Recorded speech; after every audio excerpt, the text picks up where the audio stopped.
നബി സല്ലല്ലാഹു അലൈഹി വസല്ലമയും സ്വഹാബത്തുകൾ ഉഹുദ് യുദ്ധ സമയത്ത് ളുഹർ നിസ്കാരം നിർവഹിച്ച മസ്ജിദാണ്ടില്ലേ ഈ കാണുന്ന മസ്ജിദുൽ ഫസൽ എന്ന് പറയുന്ന ഈ മസ്ജിദ്.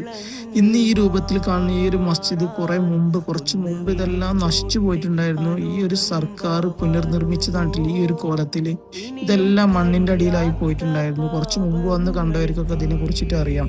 എന്തായാലും അൽഹംദുലില്ലാ ഈ മസ്ജിദ് അതുപോലെ പഴയ കാലത്തെ ഓർമ്മകൾ എങ്ങനെ ഉണ്ടായിരുന്നു അതുപോലെ ഈ മസ്ജിദ് പുനർനിർമ്മിക്കപ്പെട്ടിരുന്നു. ഈ ഒരു മസ്ജിദ് പശ്ചാത്തലമായിട്ട് ഖുർആനിൽ ഒരു ആയത്തിന് ഇറങ്ങിയിട്ടുണ്ട്. നബി സല്ലല്ലാഹു അലൈഹി വസല്ലമയുടെ കൂടെ സ്വഹാബത്തുകൾ നിസ്കരിക്കാൻ വേണ്ടി തിക്കും തിരക്കും കൂട്ടിയ സമയത്ത് നബി സല്ലല്ലാഹു അലൈഹി വസല്ലം പറഞ്ഞിട്ടുണ്ടായിരുന്നു സദസ്സുകളിൽ വിശാലതമാക്കി കൊടുക്കാൻ. ഈ ഒരു പശ്ചാത്തലത്തിൽ ഖുർആനിൽ ഒരു ആയത്ത് ഇറക്കപ്പെട്ടിട്ടുണ്ടെന്നാണ് പറയപ്പെടുന്നത്. അതായത് ബസ്സുകളിൽ വിശാലത കാണിക്കാനും അതുപോലെ നിങ്ങളോട് പിരിഞ്ഞു പോകാൻ പറഞ്ഞാൽ നിങ്ങൾ പിരിഞ്ഞു പോകണം എന്നും അർത്ഥം വരുന്ന ഒരു ആയത്തന്നെ ഈ ഖുർആനിൽ ഇറക്കപ്പെട്ടിട്ടുണ്ട്.